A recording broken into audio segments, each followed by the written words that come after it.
In a glass tower high above a city, a CEO orchestrates a hostile takeover of a company 10 times its size.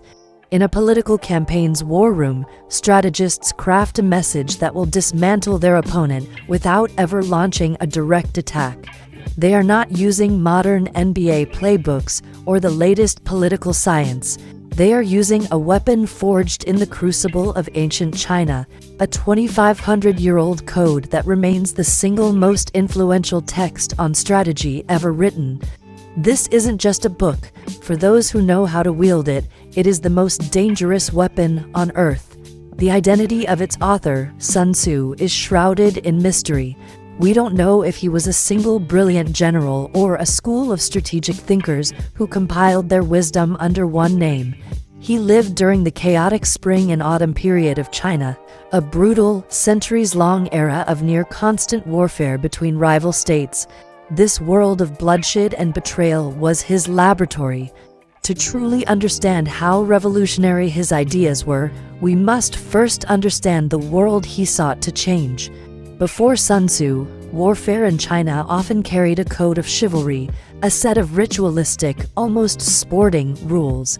Generals would agree on the time and place of battle, and there was a certain honor in a direct, head-on confrontation. Sun Tzu saw this not as honor, but as a foolish waste of life and resources. He sought to replace this ritual with ruthless efficiency. While other commanders focused on amassing larger armies and stronger armor, Sun Tzu focused on a different battlefield, the human mind. His work, The Art of War, was a revolutionary software update for human conflict. It argued that brute force was a clumsy, inefficient tool, and that the true path to victory lay in the realms of psychology, intelligence, and deception.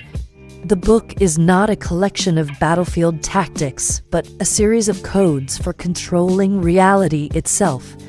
Its most powerful and paradoxical principle is this: the supreme art of war is to subdue the enemy without fighting. This is the pinnacle of strategy. It's the art of making your position so overwhelmingly strong, your intelligence so superior, and your opponent's options so limited that they are forced to concede defeat before a single spear is thrown. It's the checkmate that is seen 10 moves in advance. This code transforms warfare from a physical contest into an intellectual one, where the battle is won or lost long before the armies ever meet. The second core principle is the weaponization of the mind. All warfare is based on deception. Sun Tzu taught that a general must be formless, like water. When you are strong, you must appear weak to lure your enemy in. When you are weak, you must appear strong to deter their attack. You must create illusions, feed your opponent misinformation, and control the narrative of the conflict so completely that your enemy is essentially fighting a ghost. By mastering deception, you are no longer fighting your opponent's army. You are fighting their perceptions, a much more fragile target. This leads to another of Sun Tzu's core concepts, the hierarchy of targets. He created a clear ranking system for strategic action. The highest and most elegant form of attack is to disrupt the enemy's strategy itself. The next best is to attack their alliances and diplomacy. Attacking their army in the field is only the third best option. And the absolute worst, clumsiest strategy of all is to besiege a walled city. This framework proved that the greatest victories are won not with swords, but with intelligence and foresight. The foundation upon which all these strategies are built is the third code. Know your enemy and know yourself, and you will not be imperiled in 100 battles. This is the birth of all modern intelligence. It is the recognition that information is the most valuable resource in any conflict. To know yourself means to be brutally honest about your own strengths and weaknesses. To know your enemy means to understand their character, their habits, their supply lines, and their fears. It is only by possessing this complete, almost godlike picture of the strategic landscape that a leader can apply the other principles with lethal precision. The code's effectiveness has been proven time and again throughout history.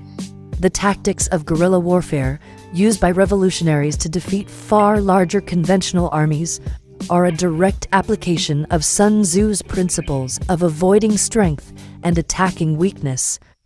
In business, the book is a Bible. Japanese corporations in the 20th century used its strategies to enter and dominate global markets, not by direct confrontation, but by identifying niche areas, building a superior position, and forcing their larger, slower competitors to react to them. It's the reason why a startup can outmaneuver a billion-dollar corporation. A textbook modern military application of this code was the 1991 Gulf War. The coalition forces, led by the United States, faced Saddam Hussein's massive Iraqi army, which was dug in and expecting a frontal assault. Instead, the coalition used deception, feinting a naval invasion to pin down Iraqi forces, while the main armored thrust, the left hook, swept through the supposedly impassable desert. They didn't attack the army's strength, they attacked its strategy and its assumptions, leading to a swift and decisive victory. Even in sports, legendary coaches use Sun Tzu's principles to craft game plans, exploiting the psychological weaknesses of their opponents and using feints and misdirection to control the flow of the game. The code is universal because its subject is not war. Its subject is human competition. It provides the operating manual for any situation where one human mind is pitted against another. This returns us to the title's central claim. Why is this book so dangerous? It's dangerous because its wisdom is amoral. It is a pure tool of power, and like any tool, it can be used to build or to destroy. It can guide a small nation to defend its freedom, but it can also guide a ruthless corporation to crush its competition and establish a monopoly. It can be used by a politician to craft an inspiring message or to manipulate an entire populace with sophisticated propaganda. The book provides the means, but it offers no judgment on the ends. Perhaps its greatest danger lies in its misinterpretation. Many leaders read The Art of War and see only the chapters on deception and espionage. They embrace the dark arts of the book without understanding its deeper, more profound wisdom. They learn how to attack, but they miss Sun Tzu's core message that the greatest victory is the one achieved without conflict, the one that preserves resources, and the one that turns an enemy into a non-threat with minimal cost. To use the weapon without understanding its underlying philosophy is the most dangerous path of all. The enduring power of The Art of War is that it decodes the fundamental truths of human nature in the face of conflict, our fears, our ambitions, our tendency to be predictable, and our vulnerability to deception. Sun Tzu's dangerous gift to the world was the revelation that the physical battlefield is merely a stage. The real war, the one that truly matters, is always fought in the terrain of the human mind. And that is the architecture of the Code of Sun Tzu. Remember, history is more than a story. It's a code. And there is always another layer to decrypt. Subscribe and continue the investigation with us.